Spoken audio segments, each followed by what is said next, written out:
This was a brazen attack, a shocking attack in broad daylight on a street in Queens, New York. There were 4 NYPD police officers. They were walking. They were recent graduates of the academy.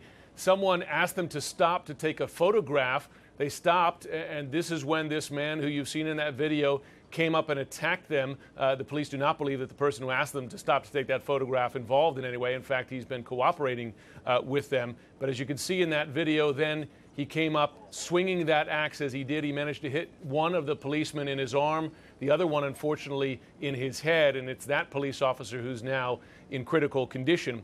Now, what concerns NYPD police, particularly following the attack in Ottawa, where you are now, Anderson, is that they looked at his social media, his Facebook page, his postings on YouTube and elsewhere, and those gave them concern about possible motivation tied to Islamic extremism. They're still investigating it, but those things that they saw on the Facebook page, YouTube postings, etc., gave them that concern, and they're looking into it. Now, as a result of that, this attack, what they saw on social media, as well as the attacks, well, in fact, 2 attacks this week in Canada, they have since issued a bulletin to all officers in New York asking them to increase their situational awareness to look out for attacks like this. They're taking this very seriously, Anderson, and it's exactly the kind of attack that many intelligence officials that I've been speaking to are concerned about. Lone wolf attacks, very hard to predict, very easy, unfortunately, to carry out.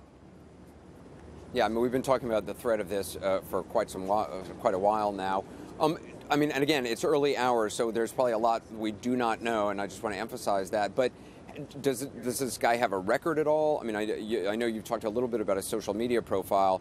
Do we know if he has a record, if he has a mental health history or anything like that? We don't know yet. He did have ID on him, and remember, the police officers shot him afterwards. They shot him dead, in fact, after the attack. He did have, I'm told, ID on him, but police are working to confirm that ID so that they know that it is him. These are the questions, and you're right to say that it is early, because based on that name, they've looked at those social media pages, but they still have to 100% confirm that that is the guy they're talking about. So I do think we should urge caution here, but I'll tell you, enough concern from police that they immediately issued that bulletin to other officers to look out for attacks like this.